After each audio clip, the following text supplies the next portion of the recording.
Day 6. Welcome to day 6, sister. Today we are focusing on the power of our stories. Each of us have a unique path that has brought us to this point, filled with mistakes, disappointments, tragedies, and different crisis events that we've had to overcome. Yet, through it all, God has sustained us. And a significant part of our story can be used for good, depending on our perspective. If we are locked in shame and bitterness from our past, it will serve as a cage that keeps us trapped, never fully actualizing all that God wants to do in our lives. In contrast, if we yield our story to God and continue to take steps to heal, we can find God showing us how to use our mistakes in such a way that even the broken parts of our story can serve as a beautiful testimony that gives people hope.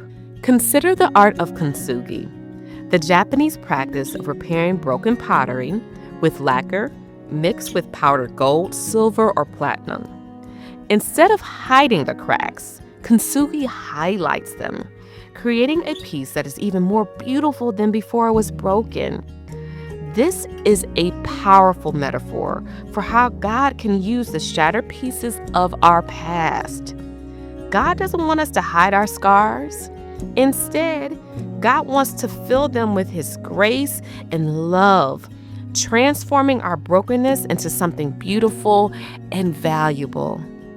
The Bible reminds us in Romans 8:28, and we know that in all things God works for the good of those who love Him, who have been called according to His purpose.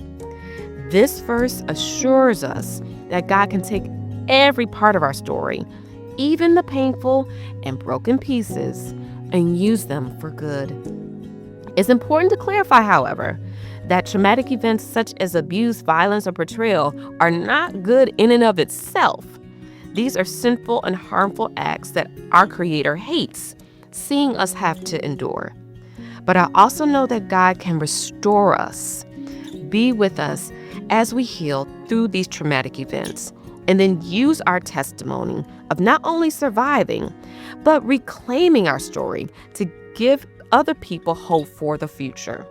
This also might serve as your fuel for starting your own ministry or becoming an advocate for change for an issue that you have survived, helping other people not to go through what you have gone through. As we think about this on a deeper level, I have some questions for you.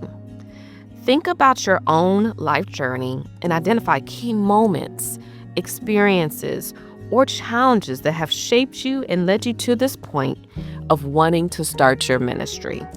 How can these moments serve as a platform that can inspire hope in others versus a cage that keeps you trapped in the past?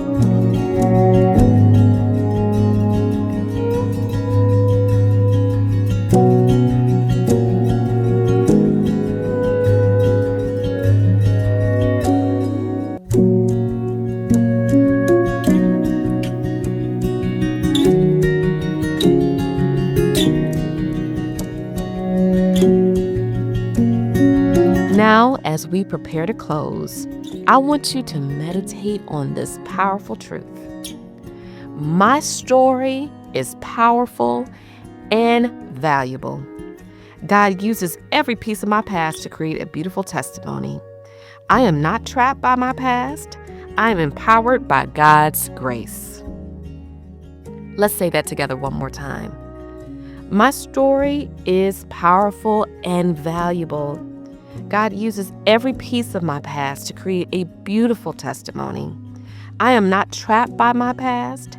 I'm empowered by God's grace. Remember, my beautiful sister, your story is a testament to God's sustaining power and transformative grace. Embrace it fully, knowing that God can use every part of it for the Lord's glory and to bring hope to others. Thank you for spending time with me today. I can't wait to reconnect with you tomorrow and go forth in faith, boldness, and confidence knowing that God's going to use your testimony to make a transformative impact on this world. Hey sis, I hope you were encouraged by today's message. And if you were, I'm inviting you to take your next step of faith by downloading my free Ministry Launch Starter Kit that's going to help you not only start, but grow your ministry. You can get this kit at sisterstartyourministry.com. Again, that is sisterstartyourministry.com.